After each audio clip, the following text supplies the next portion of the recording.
बेटा last class में हम लोगों ने हाइजीन सांप को वेब ऑप्टिक्स में देख लिया था, राइट। और उसके अलावा हम लोगों ने ये चीज़ देख ली थी कि रिफ्लेक्शन और रिफ्रैक्शन का प्रूफ कैसे रखना है, राइट। अब हम लोग देखेंगे कि वैसे तो ये हम लोग ऑप्टिक्स में भी, रे ऑप्टिक्स में भी कर चुके हैं कि हमारे पास फ्रीक्वेंसी पर, वेवलेंथ पर, स्पीड पर क्या फ़र्क पड़ता है, लेकिन एक बार यहाँ पर मैं फिर से बता देता हूँ दोबारा से। तो फॉर्मूला अगर आपको याद हो तो म्यू इज इक्वल्स टू हमारे पास क्या हुआ करता था, सी बाय वी। अगर कोई भी लाइट है तो उसकी जो म्यू1 रहेगी वो म्यू1 सी बाय वी1, और म्यू2 जो रहेगा वो क्या रहेगा, सी बाय वी2, राइट। यहाँ पर हम लोगों को देखने को मिल जाएगा म्यू1 अपॉन म्यू2 अगर हम लोग करेंगे बेटा हमारे पास क्या हो जाएगा बताइए, v2 अपॉन v1, यानी कि हमारे पास ये इनवर्स रिलेशन दिखाई दे रहा है। तीसरा, अगर मैं बात करता हूं यहाँ पर किसकी बेटा, फ्रीक्वेंसी की, तो देखो मैंने आपको ये चीज बताई थी कि आपके पास जो फ्रीक्वेंसी होती है वो मीडियम के चेंज करने के साथ साथ चेंज नहीं होती है। तो lambda mu do not change with medium. जो फ्रीक्वेंसी है वो हमारे पास मीडियम के चेंज करने के साथ साथ चेंज नहीं होती, यानी कि फ्रीक्वेंसी क्या रहेगी, कांस्टेंट रहेगी, राइट। अब आप लोगों को ये तो पता है कि अगर मुझे C होता है वो क्या होता है, C is equals to mu times lambda, right. तो जो हमारे पास किसी भी चीज की वेलोसिटी है वो म्यू तो चेंज हो नहीं रहा, तो यहाँ पर वेलोसिटी जो वैल्यू आएगी वो हमारे पास क्या आ जाएगी बेटा, v इज इक्वल्स टू, ये होता है ना, c is equals to mu into lambda होता है, ये याद है। हाँ, तो यहाँ पर हमारे पास जो वेलोसिटी है इसको अगर आप v की टर्म्स, अब देखो किसी भी चीज को अगर आप किसकी टर्म्स लिखना चाहते हो, in terms of wavelength, right. तो यहाँ पर अगर आप देखेंगे तो क्या आ जाएगा, लैम्डा 2 बाय लैम्डा 1। लेकिन अगर आप लोग फ्रीक्वेंसी को रखेंगे तो फ्रीक्वेंसी का नो चेंज। ये कहानी क्लियर है, इसमें तो कोई दिक्कत नहीं है। तो ये हमारे पास छोटी मोटी सब चीजें हम लोग रे ऑप्टिक्स में भी देख चुके हैं। अब आगे चलते हैं हमारे पास आज के लेक्चर पर, जो कि हमारे पास किससे शुरू होगा, इंटरफेरेंस। चलिए, तो ये छोटी मोटी बात थी। तो बेटा आज का जो मेन लेक्चर है वो हमारे पास किस चीज से रिलेटेड है, इंटरफेरेंस से रिलेटेड। तो what do you mean by interference, किससे रिलेटेड है बेटा हमारे पास, इंटरफेरेंस। अब देखिए पहले एक बात को ध्यान से सुन लीजिए। एक किताब है फेमस, उसमें ये लिखा रहता है कि अगर आप किसी कमरे में बंद हैं, अगर आप किसी कमरे में बंद हैं तो आप लाइट को ऑन कर देते हैं। क्या कर देते हैं, लाइट को ऑन कर देते हैं। लाइट को यदि आप ऑन करते हैं तो आप मुझे बताइए, लाइट को ऑन करने के बाद आपकी रोशनी क्या होगी, बढ़ेगी या घटेगी, बताओ। बढ़ेगी, सिंपल सी बात है। ये तो दूसरी क्लास का बच्चा ही बता देगा। अच्छा ठीक है, अगर मैं आपसे कहता हूं मैं 2 लाइट रख देता हूं, आपके ऊपर पहले एक लाइट जल रही थी, चलो ऐसा कर लो, मेरा चेहरा देख लो, अभी दिख रहा है मेरा कैमरे में चेहरा, कैसा दिख रहा है, पता नहीं सर, अभी तो जैसा दिख रहा है वैसा ही है, लेकिन अंतर देखना जब मैं दूसरी लाइट जलाऊंगा। चलो पहले ऐसा कर लेते हैं, एक केस ये आपने देख लिया, दूसरा केस ये देख लिया, और तीसरा केस आपने देख लिया। तो क्या कुछ फर्क दिखाई दिया, पहले थोड़ा सा काला था, फिर गोरा हुआ, तीसरी लाइट जलने पर थोड़ा और गोरा हो गया। पर ये क्यों हो रहा है? और अगर मैं आप लोगों को एक क्वेश्चन दूं यहाँ पर, question, when two light source are switched on, the intensity of light in the room, ठीक है। क्वेश्चन क्या है, जब 2 लाइट सोर्स ऑन होते हैं तो intensity of light in the room is first increase definitely, दूसरा ऑप्शन डिक्रीज डेफिनेटली, तीसरा option increase first and then slowly decrease, और चौथा ऑप्शन may increase और डिक्रीज। तो आपके पास क्वेश्चन ये कहना चाह रहा है कि आपके पास दो लाइट सोर्स थे, ठीक है, ऑन वन आफ्टर अदर, मतलब एक के बाद खुला गया, ठीक है, on one after other, then the intensity will, बताइए क्या आंसर आएगा आप लोगों के हिसाब से? C, first increase and then slowly decrease. इसके अलावा और कोई ऑप्शन किसी के दिमाग में आ रहा है? हाँ जी, हाँ जी, हाँ, हेलो, हाँ भाई, पेपर आपका संडे को कैंसिल हो गई। कैंसिल हो गया, चलो और बताइए जी। हाँ, ऑप्शन तो बोल दो ABCD में से कुछ। थर्ड, क्यों? हटो यार, चौथा क्या? चौथा ये तो हटो कह रहा है, खाम का कैमरा में दिखा दूंगा, सब आ रहा था ये। हाँ बता बेटा। आ गई कुछ? नहीं नहीं, इतना ही है, में इंक्रीज और डिक्रीज। आंसर जो आप लोगों ने थर्ड दिया है वो बिल्कुल गलत है, ठीक है, वो बिल्कुल गलत है, और आंसर है number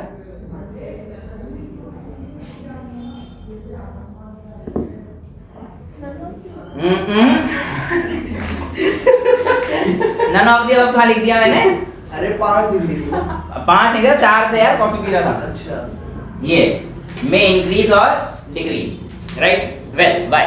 my reason is why, simple सी बात है, आप लोगों को तो इंक्रीज होती हुई दिखाई दी, मुझे तो हाँ प्लेसमेंट है। प्लेसमेंट बेटा अभी हम लोग देखेंगे, बट इसका जो मेन रीजन आएगा वो क्या आएगा, देखो सबसे पहले तो बच्चों ने ये आंसर नहीं दिया, मुझे इसमें ताज्जुब हुआ, पर मुझे अच्छा भी लगा कि आप लोगों को लगा कि सर ने क्वेश्चन दिया होगा तो ये आंसर है, यही सोचा होगा, इससे ज्यादा मैं नहीं सोचा होगा, प्लीज एक्सेप्टेड, राइट? तो ये तो वैसे ही गलत हो गया, ये बताऊं आपको, ये तो दिख ही रहा था सर, चमकते हुए दिख रहे थे, ये लग रहा था हमें, क्योंकि हो सकता है लाइट थोड़ी बार स्लो हो गई हो, डिम हो गई हो, ऐसा कुछ, पता नहीं क्यों आंसर दिया, पर ये आंसर क्यों सही है आइए देखते हैं।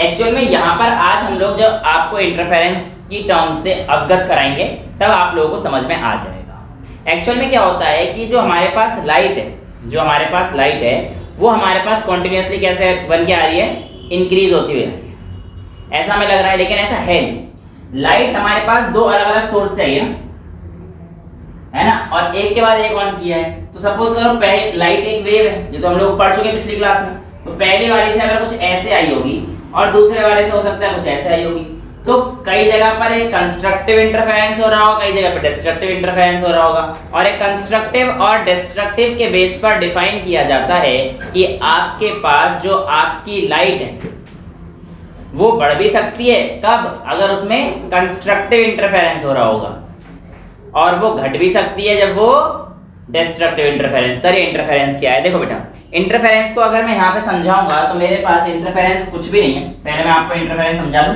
क्वेश्चन समझ में आया, राइट? पर ये इंटरफेरेंस है क्या? देखो, जब कोई भी एक लाइट दूसरी लाइट के ऊपर पड़ती है उस फेनोमेना को हम लोग इंटरफेरेंस कहते हैं। सिंपल, क्या बोला मैंने?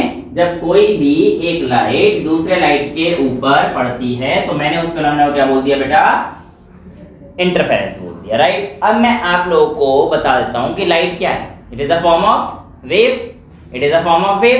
तो दो है, देखो, केस फर्स्ट में आपने कहा कि आपके पास जो लाइट है वो कुछ इस तरीके से चल रही है, ठीक है, और दूसरे केस में भी जो आपकी लाइट है वो कुछ इस तरीके से चल रही है, तो जो इन दोनों का रिजल्टेंट आएगा बच्चा, वो मेरे पास ऐसा आएगा, ऐसा आएगा, समझ में आ रहा है? पर यहाँ पर ध्यान सुनना, आप लोगों का अगर ये चीज बोली जाएगी, मेरी बातों को ध्यान सुनना, ये और ये सेम फेज में, ये और ये सेम फेज में है ना, लेकिन ओवरऑल रिजल्ट ये रहेगा, ये भी सेम फेज में होगा। ये बात ध्यान रखना। कैसे? मतलब देखो, मैं क्या कहना चाह रहा हूँ कि ये ऐसा भी हो सकता है।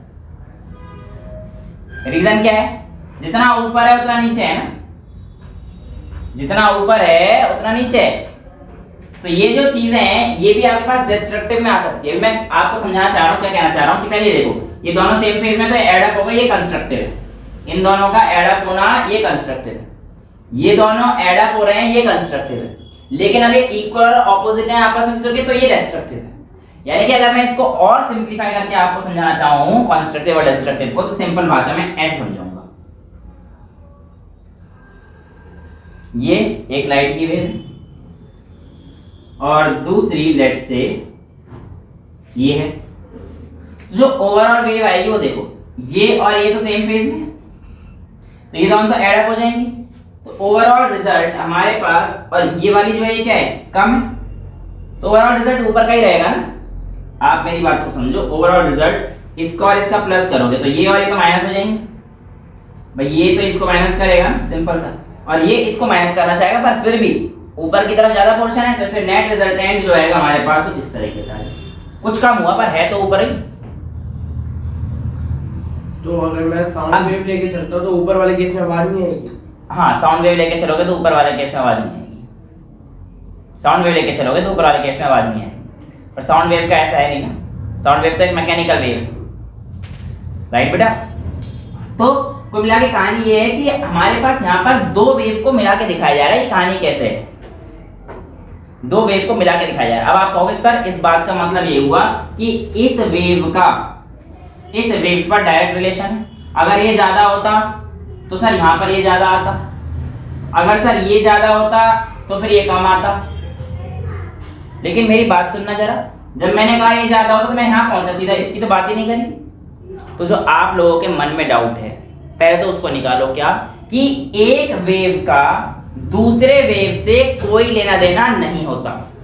The two waves are independent of each other. हाँ, एक वेव के बढ़ने और घटने से रिजल्टेंट पे तो फर्क पड़ता है। सुनो मेरी बात इसको ध्यान से, एक वेव के बढ़ने से और घटने से रिजल्टेंट पर फर्क पड़ेगा, पर किसी भी एक वेव के बढ़ने या घटने से किसी एक इंडिविजुअल वेव पर फर्क नहीं पड़ता है। क्लियर है कहानी? यहां तक कोई दिक्कत नहीं है, चलेगा। अब आइए अब हम लोग बात कर लेते हैं। एक छोटा सा पतला वाला डस्टर हुआ करता था कोई, ठीक है। ये कहानी समझ में आ गई आप लोगों को, कंस्ट्रक्टिव और डिस्ट्रक्टिव समझ में आ गया। जब दोनों ऑपोजिट फेज में होंगे, जो पहला केस बताया था मैंने, तो वो हमारे पास किस फेज में है, कौन सा इंटरफेरेंस होगा, डिस्ट्रक्टिव। तो लाइट आपको जरूरी थोड़ी है कि जो आपके पास आ रही है वो सारी ऐसे जाए, हो सकता है ऐसे एक दूसरी वाली लाइट से आ रही है, पर जिस टाइम ये ऊपर की तरफ हो उस टाइम दूसरे वाले सोर्स से नीचे की तरफ से लाइट फेंकी हो, तो ये दोनों आपस में मिलकर जो है काटेंगे लाइट, तब डिस्ट्रक्टिव इंटरफेरेंस दिखाएंगे।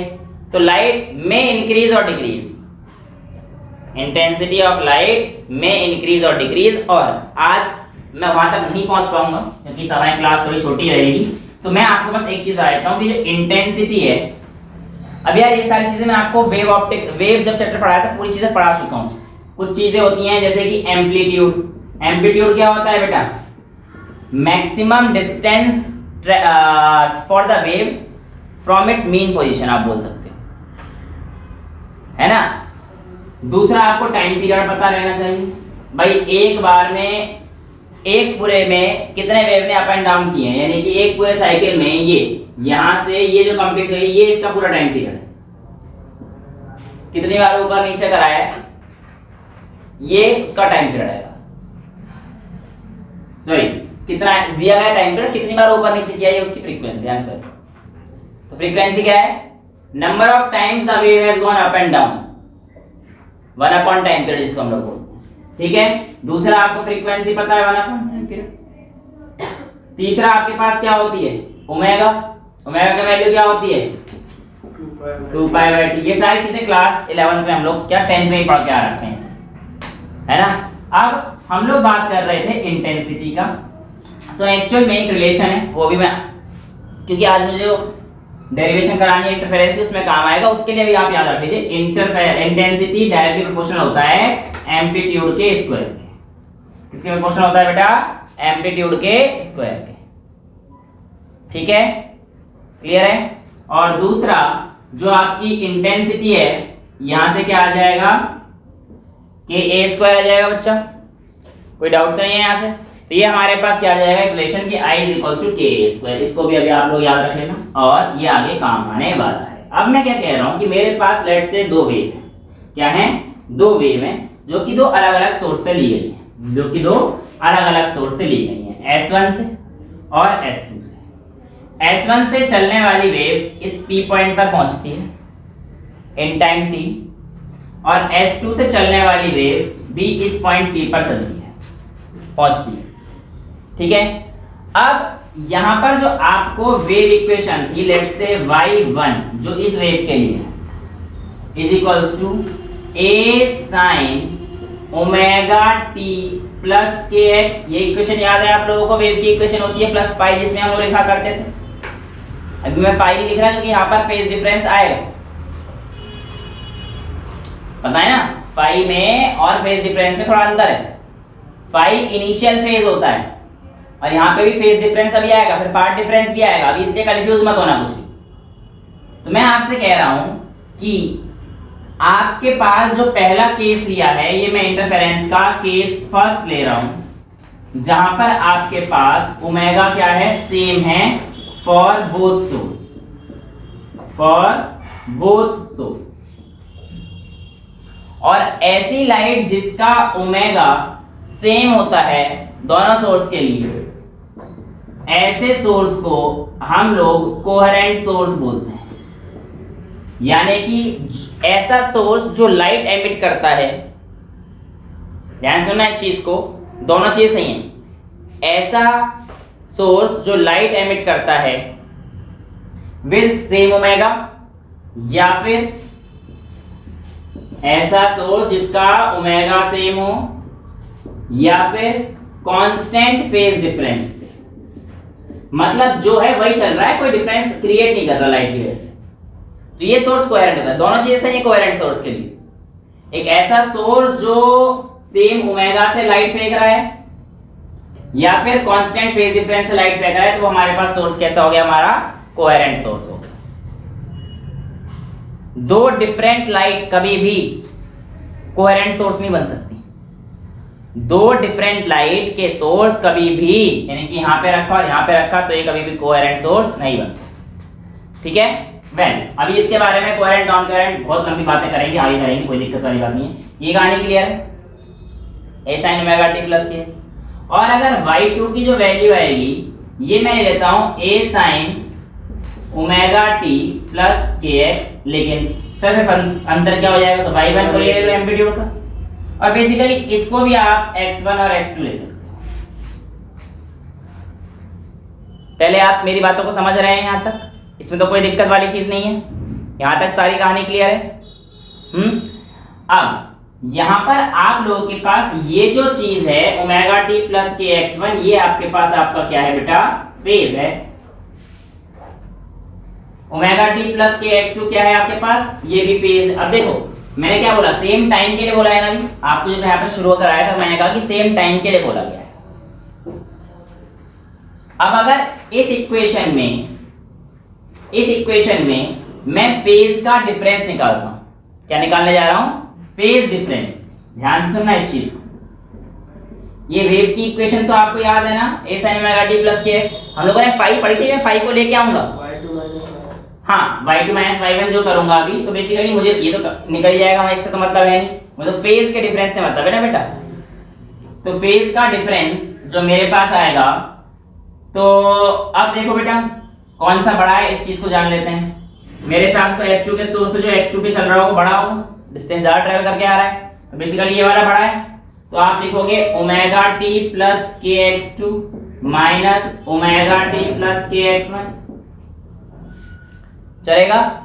A1 A2 कौन सा, मैं क्या कह रहा हूँ, सिर्फ फेज डिफरेंस निकालना है ना, सिर्फ फेज का डिफरेंस निकाल रहा हूँ बच्चा, समझ में आ रहा है आपको क्या कहना चाह रहा हूँ बेटा मैं। तो यहाँ पर मेरे पास जो फेज डिफरेंस है वो कितना आएगा, देखो ओमेगा टी तो कट जाएगा, तो यहां से आपके पास आएगा के x2 माइनस के x1। आया, समझ आया, कोई दिक्कत तो नहीं है यहाँ पर। तो यहाँ पर आप लोग लिख सकते हो कि जो आपके पास फेज डिफरेंस आया, फेज डिफरेंस ये आपके पास कितना आ गया, k times of delta x, के कॉमन ले लोगे तो x2 माइनस x1 को आपने डेल्टा x लिख दिया। क्लियर है। अब k एक कांस्टेंट होता है, अगर आपको याद हो, एसएचएम की इक्वेशन में k m ओमेगा स्क्वायर आता था, और वेव की इक्वेशन में k 2 पाई बाय लैम्डा, सारा भूल चुके हो। ये जो k आता है हमारे पास कितना आता है, सारे टॉपिक में करा चुका हूं आपको वेव में, एक बार वेव की वीडियो भी देख लेना, सारा और रखा बिल्कुल same ditto. 2 pi by lambda, k की वैल्यू हमारे पास क्या रहती है बेटा यहाँ पर 2 पाई बाय लैम्डा।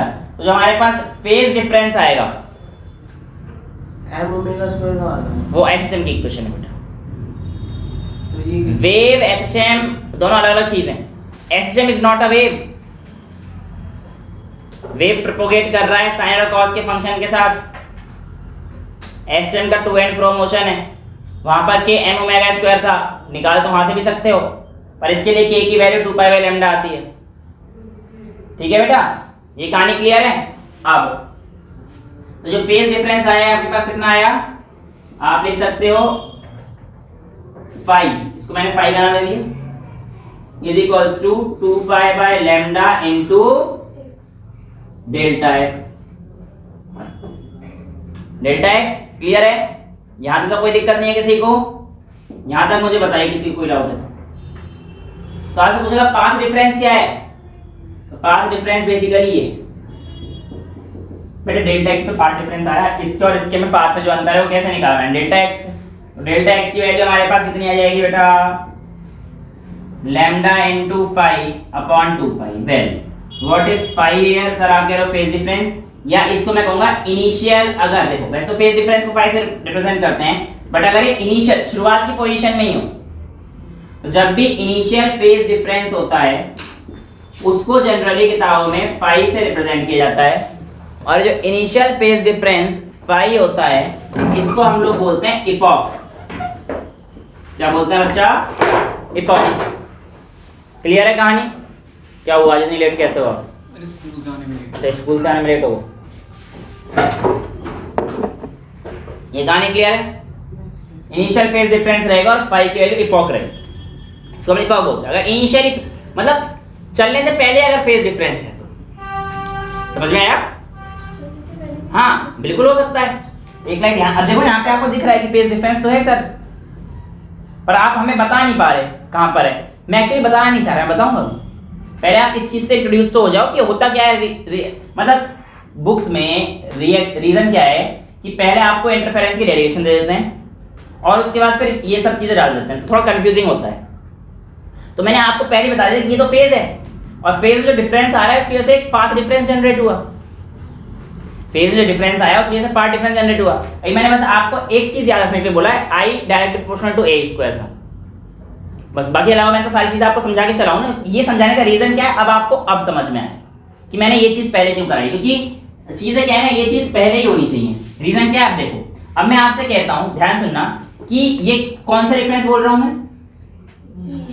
यानी कि लाइट दो सोर्स से अगर चली हैं तो एक सोर्स से नॉर्मल चल रही है और दूसरे सोर्स में फेज डिफरेंस है। कितने का फेज डिफरेंस है, इनिशियल। तो इनिशियल को मैं क्या लूंगा, फाई। Getting my point? तो उसके लिए मैं इसे हटा दूं या रिजल्ट लिखा रहने दूं अभी? चलो यहां पे लिख देता हूं मैं, phi is equals to 2 pi by lambda times of delta. चलेगा, कोई दिक्कत नहीं है। चलो यहां से हटा दूं। ओके, अब यहां पर देखिए जरा ध्यान से, बहुत ही इंपॉर्टेंट है और बहुत ही छोटा सा दिमाग लगाने वाला काम है। देखो अब मैं ये कह रहा हूं कि मेरे को ऐसी वेव की इक्वेशन चाहिए जहां पे मुझे फेज डिफरेंस का पता पड़े या इनिशियल फेज डिफरेंस का पता पड़े। तो लेट्स से मेरे पास y1 की value simple a sin omega t है, या a1 ले लो, मुझे कोई दिक्कत नहीं। और y2 की जो वैल्यू है a2 sin omega t plus phi, यानी कि ये एक इनिशियल फेज डिफरेंस से जो s2 सोर्स से आ रही है, y2 डिस्टेंस वाली जो वेव चल रही है, ये फाई सिर्फ मैंने क्या बोला था, इनिशियल फेज डिफरेंस फाई है। तो ये दोनों में कोई ज्यादा डिफरेंस थोड़ी, सिर्फ एक फाई का डिफरेंस है। ये तो चीज आ रही है, इसमें और इसमें क्या है, इनिशियल फेज डिफरेंस है। Getting my point? इन दोनों में क्या है, बस एक फेज का डिफरेंस है ना। ओमेगा टी सब कुछ सेम था, बस ओमेगा टी प्लस फाई आ गया। और ये फाई क्या था अभी हमने देखा, फेज डिफरेंस जो है। और अगर इनिशियल फेज डिफरेंस आता है, इसी को हम लोग क्या बोलते हैं, इपॉक। फाइनल फेज डिफरेंस कुछ नहीं होता, फाइनल फेज डिफरेंस कुछ नहीं होता बेटा। मतलब वो तो फाइनल, तो हमने नेक्स्ट में सेक्शन निकाल के दिखाया ना आपको मैंने, वो फेज डिफरेंस ही होता है। इसलिए मैंने पहले वो करके दिखाया ताकि आप लोग आगे जाके कंफ्यूज ना हो। अब देखो, आपको पता है जब भी लाइट की सोर्स मिलेंगी तो आप एक सोर्स लगाते थे, एक प्रिंसिपल ऑफ सुपरपोजिशन। ये प्रिंसिपल आपने इतनी बार यूज किया खुद नहीं पता, चैप्टर 1 से यूज करते हो। चैप्टर 1 क्या, क्लास 11 में ग्रेविटेशन से यूज करते आ रहे हो, प्रिंसिपल ऑफ सुपरपोजिशन। कि अगर हमारे पास दो अलग अलग लाइट की सोर्स चल रही हैं और वो मिल रही हैं, तो हमारे पास वो y1 plus y2 plus y3 plus dot dot yn हो जाएगा। तो यहाँ पर आप लिख सकते हो सर y नेट की वैल्यू आप लिख दीजिए। ये बेटा ऐसे मैं बार बार नहीं लिखूंगा, वेक्टर की मेरे को जरूरत नहीं, बस बता रहा। तो इनका जो एडिशन होगा वो कौन सा एडिशन होगा, वेक्टर एडिशन। इनका जो एडिशन होगा वो कौन सा होगा, वेक्टर एडिशन। कोई डाउट, क्लियर है अब तक सब कुछ? ठीक है, अब कर लो कहानी आगे, मुझे कोई दिक्कत थोड़ी है। y नेट की value y1 plus y2, y1 की वैल्यू क्या है बताओ, a1 sin omega t plus y2 की value a2 sin omega t plus 5। यहाँ पर अगर आप देख रहे हो तो आपको एक फॉर्मूला लिखता हुआ दिख रहा है, sin a प्लस b। क्या फॉर्मूला होता है, sin a cos b, very good, sin a cos b plus cos a, right. ये तो याद होगा अब आप लोगों को, इसके कई सारे क्वेश्चन हम लोग कर चुके हैं। ठीक है, तो मेरे पास यहाँ पर जो y नेट आ जाएगा वो कितना आ जाएगा बेटा, a1 sin omega t plus a2 sin omega t cos 5 plus a2 cos omega t sin 5। यहाँ तक किसी बच्चे को कोई दिक्कत नहीं है? अब मैं यहाँ से sin ओमेगा t वाली चीजें कॉमन ले लेता हूँ, यहाँ से sin ओमेगा t वाली चीजें कॉमन ले लेता हूँ। तो मेरे पास y नेट की जो वैल्यू आएगी, y नेट की जो वैल्यू आएगी वो मेरे पास आ जाएगी a1 plus a2 cos 5 sin omega t plus a2 cos omega t sin 5। ठीक है, यहां तक कोई डाउट नहीं है? आगे चल सकते हैं। अब आगे मैं आपसे कहता हूं, ये कहानी समझ में आ गई? यहां तक तो किसी बच्चे को कोई डाउट नहीं है। अब आप पुट कर लो, पुट कर दीजिए किसको, a1 प्लस नहीं, अभी बेटा a1 प्लस लेट कर लो, चलो let a1 plus a2 cos 5 is equals to a cos 5। ठीक है, और a2 sin 5, a2 sin 5 is equals to a sin 5।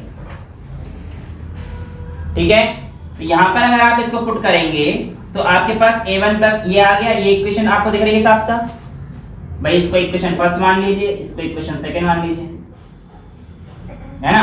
तो यहाँ पर जो y नेट बन जाएगा, यहाँ पे कर दो इसके आगे, तो y नेट क्या बन जाएगा, a1 प्लस a2 cos 5 को हमें क्या रखा है, a cos 5। तो क्या आ जाएगा, y net is equals to a cos 5 sin omega t plus क्या रखा है हमने, a2 sin 5 की जगह पर a sin 5, a sin 5 cos omega t, a sin 5 cos omega t। क्या आपको ये कोई फॉर्मूला दिख रहा है? देखो a sin a cos b cos a sin b चल रहा है, ये भी a कॉमन आ जाएगा sin omega t plus 5, same आ रहा है भाई। तो y नेट जो आपके पास आएगा ये क्या आ जाएगा, a कॉमन आ जाएगा sin ओमेगा t प्लस 5। तो यानी कि y नेट में हमारे पास ये जो a आया, रिजल्टेंट एम्पलीट्यूड सिंपल ये a आ गया। आप देखो मैंने लेट करके मान के चल लिया है, ठीक है, कोई दिक्कत नहीं, दिखाऊंगा वो a कितना आएगा, क्या आएगा, सब चीज आएंगी, उसकी टेंशन मत लो। पर आप देखो कि जो मेरे पास y नेट की वैल्यू है वो मेरे पास ये आ जाएगी। फॉर्मूला समझ में आ गया ना, यही लग रहा है लोगों same, sin cos a sin b plus sin a cos b, दिख रहा है ना, कोई दिक्कत तो नहीं है इसमें? ठीक है, अब हम लोग यहाँ पर ये जो मैंने इक्वेशन मानी थी फर्स्ट और सेकंड को, इनको स्क्वायर और ऐड कर देते हैं। क्या बोल रहा हूँ, by squaring and adding equation first and second, यहाँ कर दो। ठीक है, squaring and adding first and second. ठीक है, अब देखो इस इक्वेशन को ऐड कर दीजिए, तो आपके पास जो कहानी बनेगी वो क्या बनेगी, दिख रहा है सबको? ये देखो ये वाली इक्वेशन है ना, a1 प्लस a2 cos 5, इसको मैंने लेट कहाँ किया, ये वाला, ये इक्वेशन थी फर्स्ट, दिख रहा है? कोई दिक्कत तो नहीं है? तो मैं इधर होके ये वाली जो इक्वेशन है इसको स्क्वायर ऐड करें तो क्या आएगा, a1 square plus a2 square cos square phi plus 2a1 a2 cos phi, right. a plus b का होल स्क्वायर लगेगा ना बेटा, इसको स्क्वायर करूंगा तो plus 2a1 a2 cos phi, right, is equals to a square cos square phi, a square cos square phi. यहां तक किसी बच्चे को कोई डाउट है? और दूसरे में स्क्वायरिंग करूंगा तो मेरे पास क्या आएगा, a2 square sin square phi is equals to a square sin square phi. यहां तक किसी बच्चे को कोई डाउट? भाई ये इक्वेशन सेकंड का स्क्वायर कर दिया, इसका कर दिया, अब इन दोनों का ऐड भी तो करना है। तो अब देखो मैं क्या कर रहा हूं, a1 square plus a2 square cos square phi plus a2 square sin square phi plus 2a1 a2 cos phi is equals to, बेटा यहां पे देखो a square cos square sin square 1 लिख दूंगा, समझ रहे हो, a square cos square phi plus जगह नहीं है, a square cos square phi plus a square sin square phi आ जाएगा। दोनों में से a स्क्वायर कॉमन ले लूंगा तो cos square phi plus sin square phi को मैं 1 लिख दूंगा, तो डायरेक्टली बस a स्क्वायर बचेगा। तो मैं डायरेक्ट लिख दूं इसको बच्चा। यहां पर भी देखो जरा, a square a2 square cos square phi a2 square sin square phi, यहां से ही मैं a2 स्क्वायर कॉमन ले लेता हूं तो आपके पास क्या बच जाएगा, a1 square plus a2 square cos square phi plus sin square phi, ठीक है, plus 2a1 a2 cos phi, ये आपके पास a स्क्वायर के इक्वल आ गया। ये जो वैल्यू है हमारे पास, ये वैल्यू आपके पास क्या आएगी, ये वैल्यू क्या आ जाएगी 1, तो आपके पास ये क्या आ जाएगा बेटा, a1 square plus a2 square plus 2a1 a2 cos phi is equals to a square. समझ में आया? कोई डाउट तो नहीं है? तो ये जो आपके पास नेट एम्पलीट्यूड आया, इस एम्पलीट्यूड की जो वैल्यू है, ये जो एम्पलीट्यूड की वैल्यू है, नेट एम्पलीट्यूड की वैल्यू वो कितनी आती है, a, अब यहां पे लिख दूं a is equals to under root a1 square plus a2 square plus 2a1 a2 cos phi. यहां तक कोई डाउट? क्लियर है? कोई दिक्कत तो नहीं है? है दिक्कत भाई, बताइए क्यों नहीं इतनी देर से, है बेटा? ध्यान नहीं गया? चलो कोई बात नहीं, इतना चल रहा है कि दिख जाएगा, लेकिन फिर भी थोड़ा सा, पर चल जाएगा, देखते ही तुम लोगों क्या फर्क पड़ रहा है? जब बड़ी बात बन जाएगी तब बोर्ड ले लेंगे बढ़िया वाला। चलो अभी बताओ, यहाँ तक कोई दिक्कत आई आप लोगों को? अब मैं ये वाला पोर्शन रब कर रहा हूँ, ऊपर वाला, ठीक है, ये मुझे आपको इंटेंसिटी की टर्म से रिलेट करके दिखाना है। यहाँ तक आपका कैमरा लाएंगे, अरे कोई बात नहीं, वो भी आ जाएगा। ये बताओ पहले, यहाँ तक कोई डाउट आया बेटा एम्पलीट्यूड निकालने तक? चलेगा? इसे हटा सकता हूँ मैं? ठीक है, ये वाला तो हटा दूँ बच्चे, ठीक है, ऊपर ऊपर काटा रहा हूँ, ठीक है, सोर्स हटा दूँ, ये वाला, अच्छा वाई नेट इतना तो हटा दूँ बस। अब नहीं चाहिए मुझे, इससे ज़्यादा जगह नहीं चाहिए, इससे ज़्यादा जगह चाहिए होगी तो मैं आप लोगों से पूछ के दूंगा, ठीक है। अच्छा अब यहाँ पर देखिए, मैंने आपको क्या बोला था, I directly proportional to a square होता है, I is equals to k a square होता है, और यहाँ पे क्या आ रहा है कि आपके पास a स्क्वायर बराबर I बाय के आता है, a स्क्वायर बराबर I बाय के आता है, राइट। अब इस इक्वेशन को उठा लेता हूँ, वापस से इस इक्वेशन को उठा लेता हूँ कि a square plus a square is equals to a1 square plus a2 square plus 2a1 a2 cos phi बेटा। क्लियर है? कोई डाउट तो नहीं? a स्क्वायर यानी कि ये पूरा नेट का स्क्वायर होगा, तो इसको मैं क्या लिख सकता हूँ बेटा, I नेट, ये a नेट है ना, नेट जो हमारे पास ये आया था y नेट वाला है, वही तो है y1 प्लस y2 का जो एम्पलीट्यूड बना है, नेट एम्पलीट्यूड जो बना है।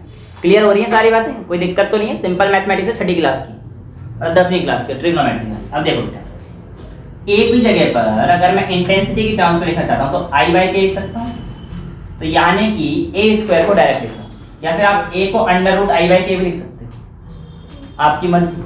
मेरे पास तो a स्क्वायर है तो इसको मैंने क्या लिख दिया, I बाई के। चलेगा? a को समझ में आ रहा है ना?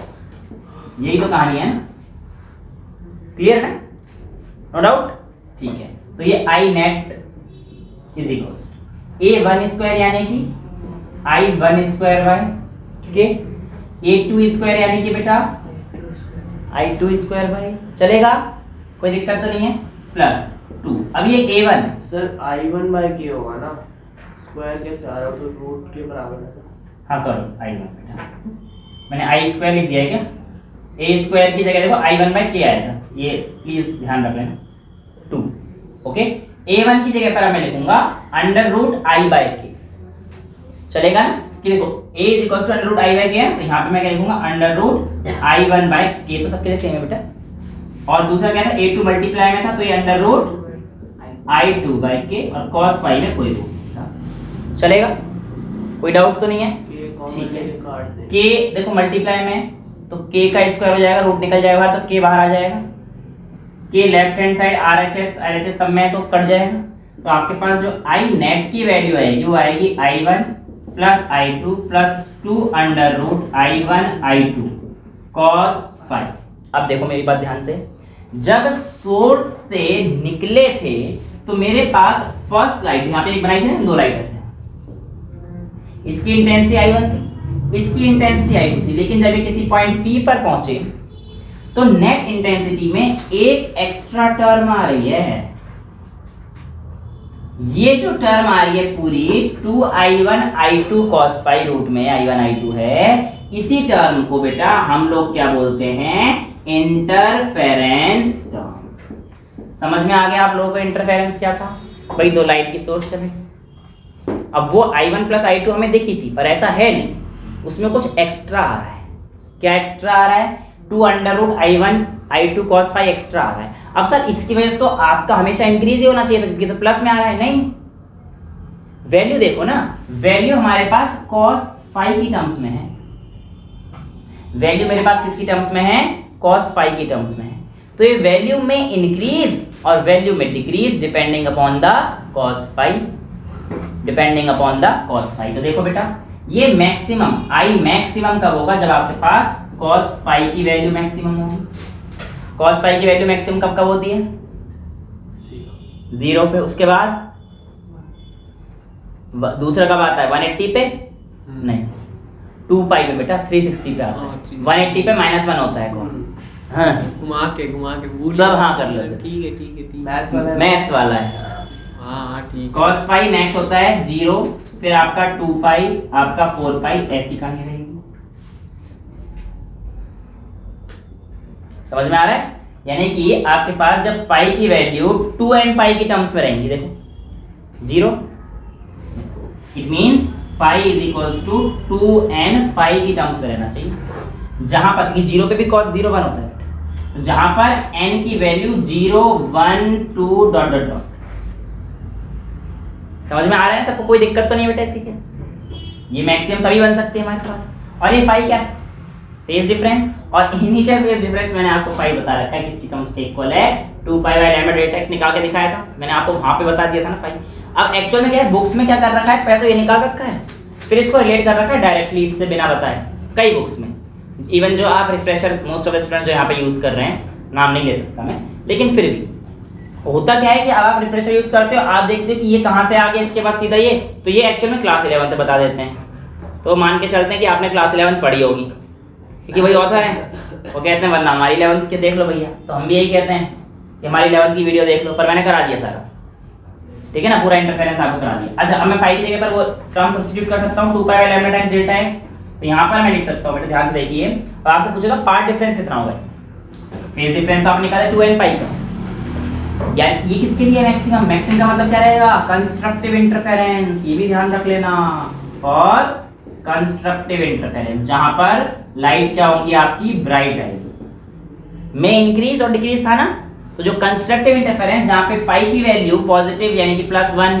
के टर्म्स में घूमेगी, 2 पाई 4 पाई, वहां पे हमेशा क्या होगा, कंस्ट्रक्टिव इंटरफेरेंस होगा, और जहां पर कंस्ट्रक्टिव इंटरफेरेंस होगा वहां पे काम क्या हो जाएगा, मेरा चेहरा जलता हुआ दिखेगा, जलता हुआ मतलब समझ जाओ ना, अच्छा दिखेगा, ब्राइट दिखेगा, क्योंकि वहां पे लाइट कैसे ऐड अप हुई, कंस्ट्रक्टिव इंटरफेरेंस। समझ में आई कहानी पूरी, जो पहला क्वेश्चन से मैंने शुरुआत करी थी, समझ में आई क्यों मैंने क्वेश्चन दिया था आपको? अभी करा रहा हूँ बेटा डिस्ट्रक्टिव। इतनी जल्दी क्या है, अभी तो पहले इसको कर ले, इसको हटा दो बेटा नीचे वाले को, अब मुझे जगह चाहिए। वो क्या होगा? पाए 3 हाँ बेटा ऐसा ही कुछ आना चाहिए, ऐसा ही कुछ आना चाहिए। आप बिल्कुल सही पहुंचे हो, ये हटा सकता हूँ मैं, ठीक है। यहाँ पर ध्यान से सुनिएगा।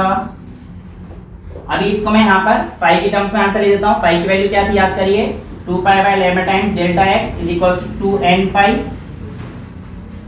इसको डेल्टा एक्स चाहिए मुझे, पार्ट डिफरेंस चाहिए ना मुझे अब, तो path difference is equals to 2n pi into lambda upon 2 pi से 2 पाई गया, तो डेल्टा एक्स किसकी टर्म्स में आ गया, n लैम्डा।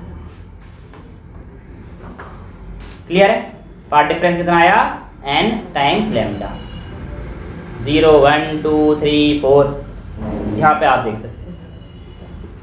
क्लियर है? यहाँ तक तो कोई दिक्कत नहीं आई। क्वेश्चंस कराऊंगा तो और चीज़ें क्लियर हो जाएंगी। अभी टाइम थोड़ा सा कम है, डिस्ट्रक्टिव का केस देख के फिर मैं आपको छुट्टी कर देता हूँ। नेक्स्ट हमारे पास जो आता है वो बच्चा कौन सा आता है, जो बच्ची इतनी बेचैन है, डिस्ट्रक्टिव इंटरफेरेंस। तो बेटा डिस्ट्रक्टिव इंटरफेरेंस के लिए ये क्या है, ये वैल्यू मिनिमम, ये वैल्यू क्या आनी चाहिए बेटा, मिनिमम, यानी कि आपका cos फाई क्या आना चाहिए, मिनिमम।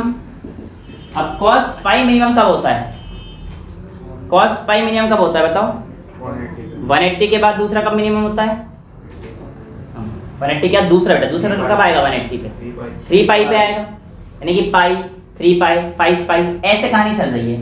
यहाँ पर देखो पाई 3 पाई 5 पाई ऐसे कहानी चल रही है ना। तो बेसिकली आपके पास जो फाई आ रहा है ये क्या आ रहा है, 2n माइनस 1 पाई आ रहा है। और जहां पर, सुनो मेरी बात अब, जहां पर आपके पास n की वैल्यू 1 2 3 से शुरू होगी, 0 नहीं आएगा, ये भी याद रखना। स्टेटमेंट 1 स्टेटमेंट 2 क्वेश्चन दे सकते भैया नीट में। देखो मुझे नीट से ज्यादा लगाव है, तुम लोगों को पता होगा, क्योंकि मेरा बैकग्राउंड बायो का था, मेरा नीट का सिलेक्शन नहीं हुआ था बहुत मेहनत करने के थोड़ी सी देर बाद, मतलब बहुत तो नहीं पर हाँ करी थी। तो ऐसा नहीं है कि हर बार मेहनत करोगे रिजल्ट आएगा, लेकिन कुछ अच्छा कर जाओगे तो दिल से मेहनत करिए, तो निराश नहीं होना है। रिजल्ट नहीं आया तो हाँ, पर मेहनत भी नहीं करी फिर भी रिजल्ट नहीं आया, फिर निराश हो जाओ, फिर तो बेवकूफ।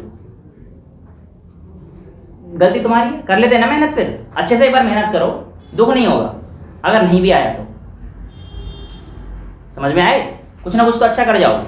खैर अब यहाँ पर देखते हैं, क्योंकि सिर्फ नीट ही चीज़ नहीं है, और अगर रिजल्ट नहीं आता तो उसमें उदास नहीं होते, कोई बड़ी चीज़ नहीं है ना। फेलियर्स आते ही रहते हैं लाइफ में। हमारे कितने आए हैं, जो एग्जाम दिए सब में फेल था, एक आध को छोड़ के, है ना। जिसमें हुआ उसने बाहर जाने नहीं दिया घर वालों ने, तो घर वाले क्या करते हैं, प्यार इतना करते हैं भैया, ऐसा ही होता है। चलो अब आगे आ जाते हैं फटाफट से, मेरे को बताओ ये कहानी क्लियर है? पर यार ये कहानी तो अब भी सेम रहेगी ना, पाथ डिफरेंस जो फाई है वो तो सबके लिए सेम था, दोनों वेव जैसे x1 और x2 का डिफरेंस वो तो सबके लिए सेम रहेगा। तो आपके एक मिनट सर बस, तो जो आपके पास वैल्यू आएगी फाई की, आप इसको इक्वेट कर दीजिए क्या, 2 pi by lambda times of delta x is equals to 2n minus 1 times pi. सबको क्लियर है? ये डिस्ट्रक्टिव इंटरफेरेंस का सबको क्लियर है, समझ में आ रहा है? मिनिमम का केस क्यों आया, समझ में आया? क्योंकि cos फाई मिनिमम होगा वहां पे, तभी ये वैल्यू मिनिमम बन सकती है, और जो मिनिमम केस आएगा वो डिस्ट्रक्टिव इंटरफेरेंस हो जाएगा। इसलिए जब भी लाइट आ रही थी मैं डल दिख रहा था, लाइट ऑन होने के बाद भी कभी डल कभी आपको दिखता हूं ना, वो कैमरे में कैमरा कैप्चर कर लेता है, वो एक्चुअली वही है, किसी टाइम पे कंस्ट्रक्टिव किसी टाइम पे डिस्ट्रक्टिव हो जाता है। कैमरे में अगर ध्यान दिया हो तो आज आपको समझ में आया हो क्यों होता है ऐसा, ये कहानी है। अब इसका डेल्टा एक्स को निकालना है, तो delta x is equals to 2n minus 1 pi into lambda upon में 2 पाई, पाई से पाई गया, पाई से पाई गया, 2 का काट रहा हूं मैं भी, ठीक है। तो ये हमारे पास कितना आ गया बेटा, delta x is equals to 2n minus 1 by 2 into lambda. तो जब n की वैल्यू 1 रखेंगे तो लैम्डा बाय 2, फिर 3 लैम्डा बाय 2। तो यहाँ पे जो पार्ट डिफरेंस वेरी कर रहा है, देखो delta x is equals to lambda by 2 comma 3 lambda by 2 comma 5 lambda by 2 ऐसे वेरी कर रहा है, और यहाँ पर 1 2 3 4 5 6 लैम्डा ऐसे वेरी कर रहा है। समझ में आ गया? कोई दिक्कत? यहाँ पे तो n की वैल्यू 1 2 3 4 से शुरू होगी, x की वैल्यू 0 तो नहीं आ सकती ना, वो तो इनिशियल फेज है, फिर एपॉक ही हो गया ना। डेल्टा एक्स अगर 0 रख रहे हो तो वहाँ पे कोई पार्ट डिफरेंस ही नहीं आया, और जब से पार्ट डिफरेंस शुरू होगा तो कंस्ट्रक्टिव केस में n लैम्डा, लेकिन डिस्ट्रक्टिव केस में 2n माइनस 1 लैम्डा। क्लियर है कंस्ट्रक्टिव और डिस्ट्रक्टिव? यहाँ तक तो कोई गलती नहीं करोगे। तो मैं शुरू से लेकर आप लोगों को ये चीज़ पहले समझाने का मतलब यही था, ताकि आप लोगों को एंड में जाके कंफ्यूजन ना हो। क्लियर है? तो आज के लिए इतना ही रखते हैं। That's all for today, thank you so much.